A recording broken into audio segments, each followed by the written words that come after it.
سپاس و ستایش بۆ خۆی گەورە میهرەبان بە خێراتنی کەناڵە جوانەکەتانەکەن یاخوا بەخێر بێت. پرۆژەی ئەم کارە لە 2011 مە خەریکی ئەم کارەیت.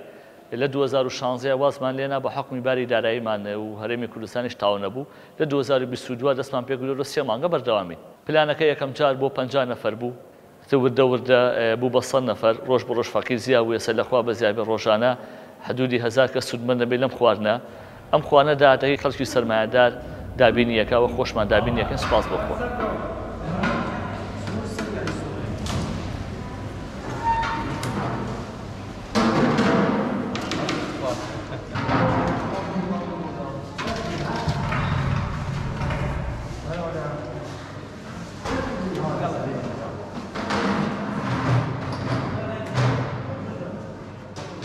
ئەوانەی کە ئەبەخشن ئێن بۆ لامان بە برنج بە فاسۆلیا و هەندێک جارەیە بە پارە هاوکاریمانەکەن ئێمەش هەڵەسین بە دامیکردنی شتەکان و ئەین بۆ خەڵکە کەم دەرامەتە. ئەوانەی کە لێرە سوودمەندە من لەم خوانە خەڵکی کرێکارن، خەڵکی بیانین، خەڵکی ئێرانین، خەڵکی عەرەب و خەڵکی شای سلێمانیشی تایە. ئێمە لە سەعات 12 تا سەعات 5 سەعات کارەکەین لە خزمەتی و خەڵکەیە. سپاسی ئەو لە ئەو کەسانە هین کە هاوکاریمانەکەن ڕێز و حڕمەتم هەیە بۆ کەسانی کە ئەبەخشن و زۆ سپاسیانەکەین لەبەرەوەی ئەم خواردنە کە خەڵکی خوا خەڵکی فەقیری خوا خەڵکی کەم دەرامەدی خوا کرێکاری خوا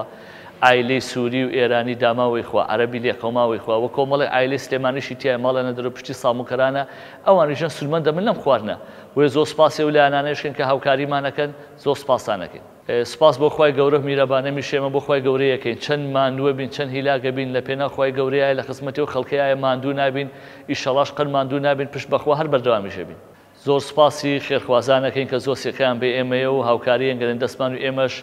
بە ئامانەتەوە دابەشێکین بەسەر و خەڵکە کەم دەرامەتە لێ قەوماوانەیە و زۆر سپاسیانەکەین و لەشیان ساخ بۆی هاوکاریم شوێ ناکەن.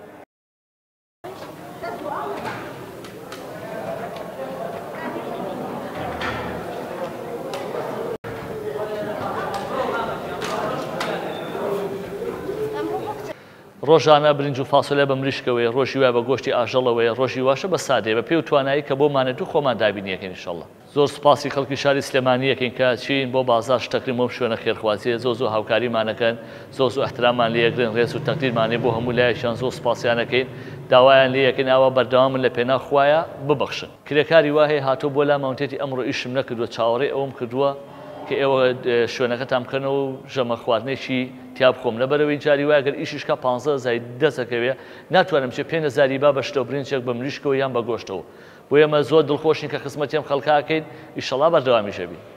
سپاسی هاوڕێکانم مەکەم کە دایما لە پاڵپشت من و زۆ سپاسیانەکەم ستافێکی جوانمان پێگەینەوە بە خۆبەخشانە هاوکاری مەکەن من لێرەوە ڕێز و تەقدیرمێ بۆ هەرمویان سپاسیانەکەم کە هاوکاری مەکەن.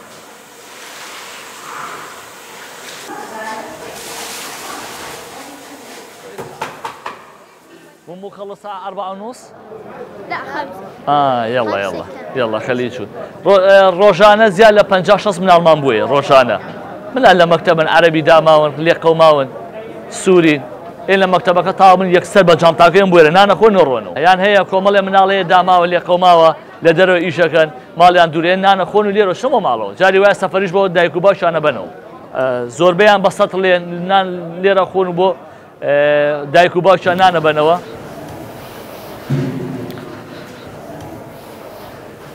ڕاستە ئێمە ڕۆژانە 5 کاتژمێر کارەکەی مانووە بین بەس لە کارێکا کە ئەزانین ئەم خەڵکە کەم دەرامەتە پێویستی بەم خواردنەیە ڕۆژانە دروستکردنی 120 کیلۆ برنج زۆرە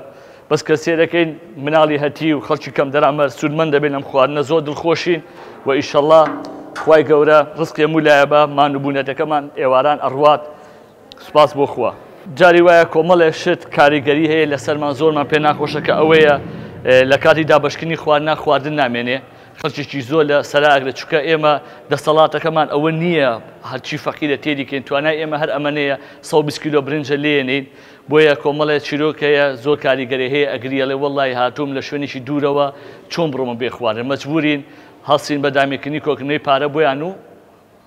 شتی وامان توش بۆ ڕۆژانە.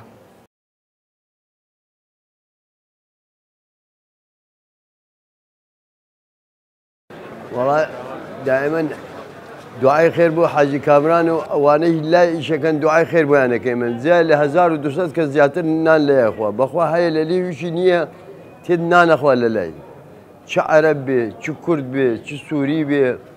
هەموویشی لای نانەخوا هەموویشی ڕازیە لە حاجی کامران بەخوا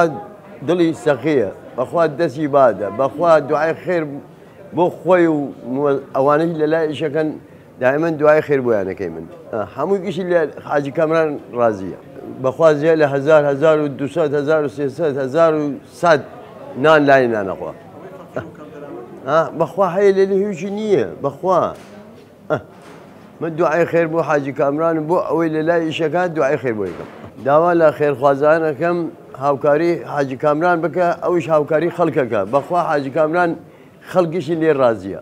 وەرە سەرکەوت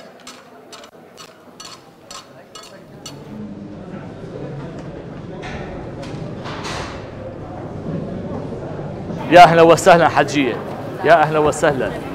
يا أهلا وسهلا فضل فضل فضل سبي أخوي كورا بسا تشاو سلام لهر بينجانكا زد دوي باشي خوش كاكا سبي دوي بسا تشاو فرمو فرمو فرمو بوري جان خلق فقيرة خلق لي قوماء وبدبا بسطل هەموویە داوای خواردنەکە ئێمەش بە پێخۆشحاڵانەوە لە خزمەتیانەی تعالە ئاخی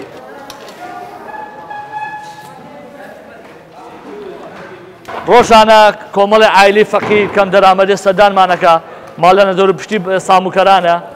هەیە ماڵیشی دوورە ئێر بە پاسێ خواردنە باتەوە بۆ مناڵەکانی بە پاسێ دوو بە پاسە ڕوە وێ ڕۆژانە جگەلەوەی بۆ کرێکار و کەم دەرامەت و فەقیرە بۆ عایلەشمان هەیە سەفەری ئەمامە حاجی گیە يلا اثنينكم الزين في ايدك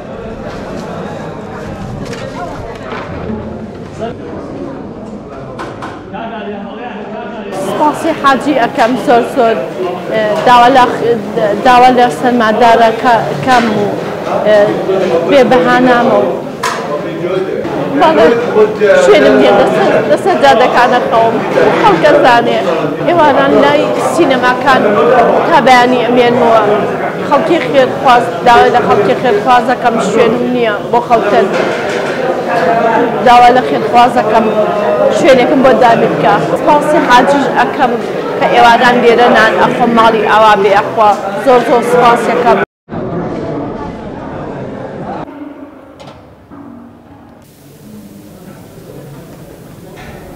خۆمەی شکرێکاری ئەوکەم داماوم ماڵی ئەو خەڵکان ئەکسەر یارمەتیم کردووە ماڵیان ئاوا بێ ئەم کەسم نییە بە حساب ئەو کەسوکاری خۆمانە ئەو ماڵی ئاوا بێ خێریان داوەتی بە منە ماڵیان ئاوا بێ 1000 جار خوارزقی بداتە بۆ خۆیان بە تایبەتی خۆیان خۆیان نەبووە خۆمان فەقیر نامێنێ بەس خۆیان ماڵا بێ فەقیر یارمەتی هەموویان بەس شکری خواگەر و لەسەر شکر ئەو خەڵکانەکەم من حاڵم زۆر وێرانە فەقیر حاڵم داگم توشتی سیارە لێدا حادیسە بوو کەسمان نییە سێ خوشکی هەیەمە لەگەڵ خۆم هەتیوم گەورەی ماڵەوە ماڵمان لە بازیانە تەنها بەس ڕەحمەتی خۆمە کەسم نییە ئیلا ئەو خەڵکانە نەبووایە من ئەمرم لە برسە بەس ئەو ماڵەوە بە خەڵکانە یارمەتیم کردی بە دەستخۆسی لێکەم بەو خەڵکانە تایبەتی ئەو خەڵکانە خواچە نەتوانی هەوکاری بەو خەڵکانە بکەن بەس ئەو داوا لە خواکەم زۆر بە یارمەتی ئەو خەڵکانە فەقیر و داماوی ئیلا خۆیان ئەو حاجی نەبووایە خۆمانیشمان نییە ماڵەوە بێ حاج لەگەڵ ئەو کەسواری خۆی ماڵەوە بێ پیاوەتی خۆیان بەس ئەڵێم چێڵێم شکری خواکەم لەگەڵ حاجی خێرە داتێ کاکە چەند توانی خێر بکە لەسەر ئەو تەکێ خێر و بەرەکەتە بۆ حاجی تایبەتە سەڵاوات لە پێغەمبەر دیاری صلى الله عليه وسلم من وحي ورسالته وحكمه وعلى آله وصحبه وسلم تسليما